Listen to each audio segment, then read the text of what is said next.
Hi guys, it's me, Mommy Honey, a caregiver mom and an immigrant here in New Zealand. So for today's video guys, gusto ko lang i-share yung moment ko ngayon habang pauwi galing trabaho. Grabe yung weather ngayon guys dito sa New Zealand. Sobrang lakas ng ulan at hangin. Habang nasa biyahe ako, naisip ko i-record ito kasi parang interesting din makita yung difference ng weather dito compared sa Pilipinas. So habang nakasakay ako sa sasakyan, ipapakita ko sa inyo yung real situation sa kalsada ngayon. So ngayon guys, passenger pala ako ngayon dahil hindi ko dala yung car at naka-carpool kami ngayon ng aking katrabaho. Kaya may chance tayong mag-video. So guys, habang pauwi kami galing trabaho, makikita nyo yung lakas ng ulan at hangin dito sa New Zealand. Sobrang grabe guys, parang akala mo may bagyo, yung ulan sobrang lakas, tapos yung hangin ramdam mo kahit nasa loob ka ng sasakyan. Yung mga puno gumagalaw, yung daan minsan halos hindi na clear dahil sa lakas ng ulan. Minsan nga guys, napapaisip ako kung sa Pilipinas to, ganitong weather, malamang suspendido na lahat.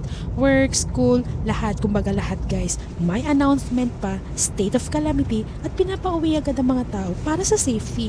Pero dito guys, normal day lang siya. Tuloy ang trabaho, tuloy ang school, tuloy ang mga sasakyan sa kalsada. Talagang sanay na sila sa ganitong klase ng weather kaya parang routine na lang sa kanila. Pero kahit sanay sila guys, hindi ibig sabihin na madali.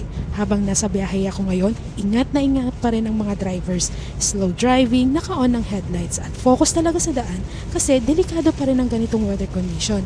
Kaya paalala ko lang din sa mga katulad kong nagdadrive o umuwi galing trabaho, magdahan-dahan lang sa pagmamaneho, lalo na kung madulas ang kalsada.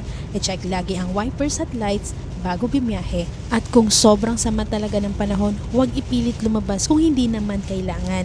Importante talaga ang pagiging alerto dito sa New Zealand kasi mabilis magbago ang weather. 1 minuto okay, susunod sobrang lakas na agad ng ulan at hangin. Habang tinitignan ko yung daan ngayon guys, na-realize ko ulit kung gaano ka-challenging minsan ang buhay dito bilang worker at immigrant.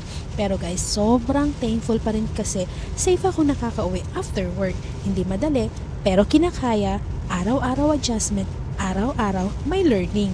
Kaya sa mga katulad kong nasa biyahe din pa uwi ngayon, ingat tayo lagi, dahan-dahan lang, huwag magmadali at laging unahin ang safety.